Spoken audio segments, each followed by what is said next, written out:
folks. It's individual and relationship therapist Joel Brass back with you for a fourth installment in my YouTube video series called Relationships, the Work of Love. This particular segment is about a key concept or cornerstone in our love lives that can, in a way that perhaps nothing has before, explain the maddeningly repetitive experiences we have in defining love, in selecting a romantic or primary partner, and in what plays out with them. Because you start to see over time, if you've lived well into your 20s, your 30s, your 40s, your 50s, that there are repetitive patterns or dynamics that keep occurring. So let's talk about your love code. And what I'd like you to do for starters is just imagine that underneath your awareness, this is again largely unconscious, is a web of beliefs, or a kind of matrix of beliefs, a template that determines for you what you call love, who you find attractive, and even then what plays out when you're with somebody that you find interesting. So this is not about the personality features or characteristics of your partner. This is not about the common interests that you share with them. This is not even about the sexual or romantic chemistry that was there at the beginning. I'd like you to imagine, as we go deeper, that you carry a magnet just behind you, a gigantic magnet or a suction cup. And that magnet is pre-programmed to draw or attract someone else who carries the very same magnetic field that you do, or that the two suction cups come together in such a way that they unite. That is how the love code actually ends up manifesting or playing itself out. But let's now go to childhood and adolescence, because that is the very origins of your love code. How you were treated, how you were seen, how you were loved and not loved in childhood and adolescence. When you are at your most vulnerable, you are your most defenseless, and you are your most dependent, is exactly when your love code is formulated. So generally speaking, what I'm talking about here is largely in place by the time that you are 12 or 13. When you were a child, there are, in my view, 4 conditions that had to be met for you to, in a very healthy way, stay connected to your natural or authentic self and bring that natural self confidently, comfortably, securely to another person for safekeeping. And that's what I'll call a primary relationship. Let's look at these 4 conditions now. You had to feel safe as a child. Safe in every imaginable way that term is described. So let's look at that. You had to feel physically safe. That is, that there would be no violations or infringements on your physical sanctity and well-being. You had to feel sexually safe. You didn't ideally have to even know what sex was, or understand that other people had darker or more sexual motives around you. You had to feel emotionally safe, and that would be safe enough to know that you could bring to at least one caregiver reliably and consistently your feelings, your needs, and your wants. And by so doing, learn how to become aware of what those feelings, needs, and wants are, and to be able to communicate them. So the first fundamental condition is safety. The second one that would allow you to come through childhood with the fullest potential for intimacy as an adult is to feel loved, that you had to feel understood and accepted and loved simply for being just who you are with nothing added. You had to know and experience that your intrinsic worth and beauty were not tied into any external or worldly measures. Measures like your grades. Are you only acceptable if your grades are of a certain standard? Or your athletic performance?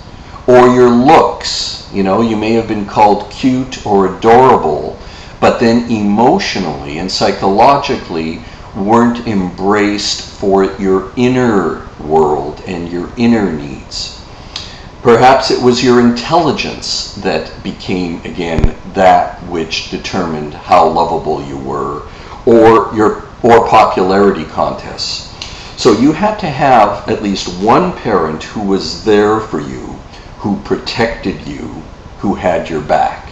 So the first two conditions then are safety and feeling loved. The third, valued.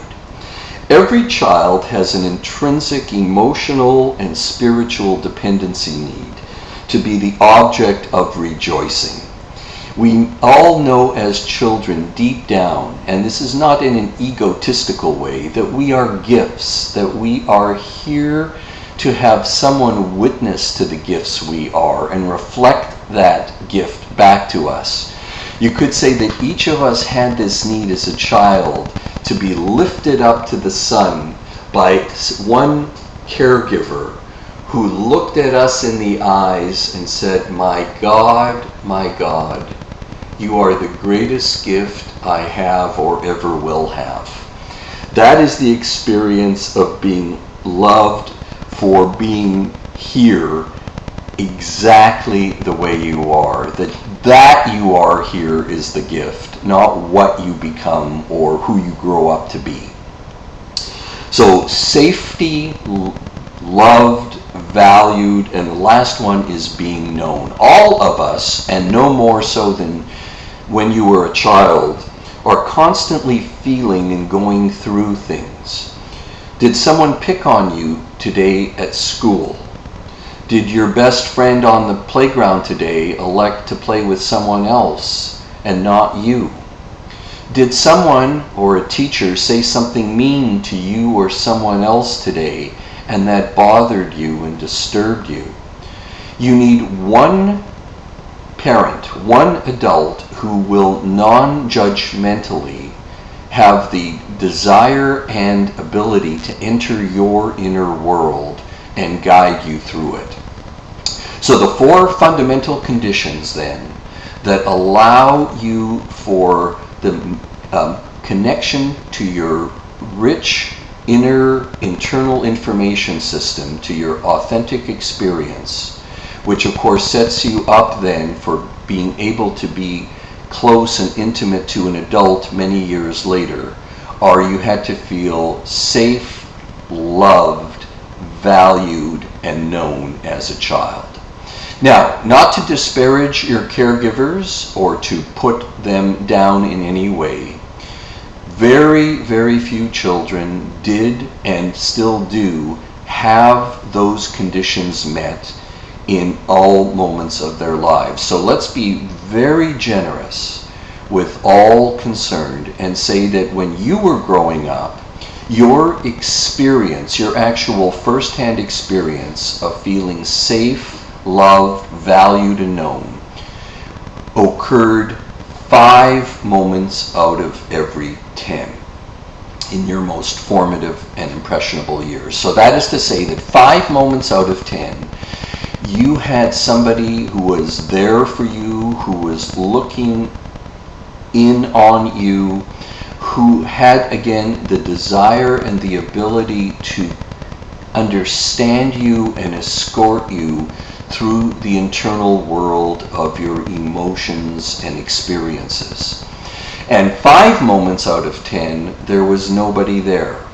Or people yelled at you when you shared something that was true or real for you, or ignored you, or you experienced a loneliness and just a need to absolutely keep your feelings and your experiences to yourself, the other 5 moments. So that would then take us to your love code. Your love code then comes from those early years. Now again, imagine this matrix of beliefs, or this web of beliefs that you're carrying that you don't even know you're carrying, where your trust in love, your experience of love, is that it is a benevolent force, a kindly and supportive force that you experience about 5 moments out of every 10. Now let's flash forward maybe 20 or 30 years, and you are now an attractive, available young adult at a party, at a stage in your life where you're looking for love, you're looking for romantic and primary love, and guess who you find attractive or appealing at that party? It is somebody, again, this is behind your conscious awareness, who can and will love you down the road 5 moments out of every 10, because that's what you know love to be. That is your comfort zone. That is all you know it can be. Another simple way of saying it is that's what you believe you deserve. So you will be drawn, again, past the initial sexual or kind of erotic chemistry, past the sense that they have personality features or traits that you really admire and enjoy, past what appears to be the shared interests in your lives, to someone who will love you 5 moments out of every 10. Not in that early stage, the one I talked about in my last YouTube video called Falling in Love. That is both wild and blind and temporary. But when the state of falling in love ends, what you will start to experience is over time being loved 5 moments out of 10. Will you be drawn to someone at that party who could and would love you 8 or 9 or 10 moments out of 10? No, you will not. This stuff is upside down and backwards, because that kind of consistent and reliable and predictable love is not what you know love to be. It's not familiar to you. It's not what you've known. So that kind of person will probably be boring or dull or milquetoast, or just not have that edge, that kind of drama that you seek from somebody who could equally accept you and reject you down the road. So our love code, underneath and behind our conscious thoughts, what we think we know or we think we know that we know, really is a great determiner of who we select in our romantic life. And we end up replicating the love and not love that we receive from our mothers and our fathers in those most defenseless and impressionable years. Conventional wisdom says, that many men are drawn to versions of their mothers, or most women are drawn ultimately to some version of their fathers. What I would say on a deeper level is not necessarily, but of course what happens is we turn them into versions of our mothers and our fathers. So you could say that what we really find attractive are not versions of our mothers or our fathers, but versions of our love code. Now, just before we end, and I don't want to end on a dismal or discouraging note, can we change our love code? And the answer, fortunately, is a definitively yes, we can change our love codes. Taking on, for instance, emotional healing work, taking on a deep course of examining the historical pain or issues that formed us, allows us, in essence, to become much more intimate with ourselves. That we are enhancing or expanding our love code for ourselves. And as we start to experience and know that we are safe, loved, valuable, and want to be known, and feel that first and foremost in our relationship with ourselves, then again, back to that party or that gathering, we will find someone who mirrors that back to us and who loves us essentially the way that we now are loving ourselves. So just to conclude, we've always heard in kind of formulaic ways that you have to love yourself first, right? That you have to be your own best friend first. I'm saying really the same thing in a little bit more complex or varied form, that our love lives is essentially going to be determined not by who we find out there, but by all of this unconscious and then one day, hopefully soon, conscious material inside you. And your relationship with yourself determines everything that happens in that realm. So I hope this has been helpful to you. Stay tuned for other YouTube videos to follow and get the most out of taking in this material and applying it to your life.